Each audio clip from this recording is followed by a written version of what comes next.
আর শিশু সন্তান নিয়ে ঢাকার বীরপুর এলাকায় ভাড়া বাসায় বসবাস করতেন চুয়াডাঙ্গার শঙ্করচন্দ্র গ্রামের শাহরিয়ার শুভ। একটি বেসরকারি প্রতিষ্ঠানে চাকরি করতেন। শিশু সন্তানের জন্য খাবার কিনতে ১২ জুলাই সন্ধ্যায় বের হয়ে মাথায় গুলিবিদ্ধ হয়ে চিকিৎসাধীন অবস্থায় ১৬ জুলাই মারা যান তিনি। সুন্দর একটা ছোট্ট সংসার একেবারে ধুলায় মিশে গেল। আমরা চাই যে এই ফ্যাসিবাদীদের অবশ্যই দৃষ্টান্তমূলক শাস্তি হোক। চুয়াডাঙ্গার আলমডাঙ্গার কয়রাডাঙ্গা গ্রামের তরুণ ব্যবসায়ী মাসুদ রানা ঢাকার মিরপুর এলাকায় পুলিশের ছোড়া গুলি মাথায় বিদ্ধ হয় ৪ আগস্ট বিকেলে। চিকিৎসাধীন অবস্থায় রাতেই মারা যান তিনি। দুজনের মরদেহ গ্রামের বাড়িতে দাফন করা হয়।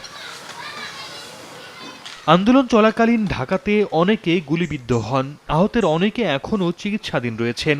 কেউ পঙ্গুত্ব বরণ, কেউ দৃষ্টিশক্তি হারাতে বসেছেন। অর্থাভাবে অনেকের চিকিৎসা ব্যাহত হচ্ছে।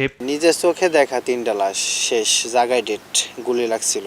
তারপরেও আন্দোলন ছাড়ি নাই, আন্দোলন এক পর এক করেই গেছি। আর ওইদিকে পুলিশ তো গুলি করতে আছে একভাবে। রাত ১২টা ১২:৩০টার সময় ঠিক তখন আমার পায়ে গুলি লেগে যায়। ফ্যামিলির যদি কোনো একটা পুনর্বাসনের ব্যবস্থা করে দিত তাহলে অনেক ভালো হতো।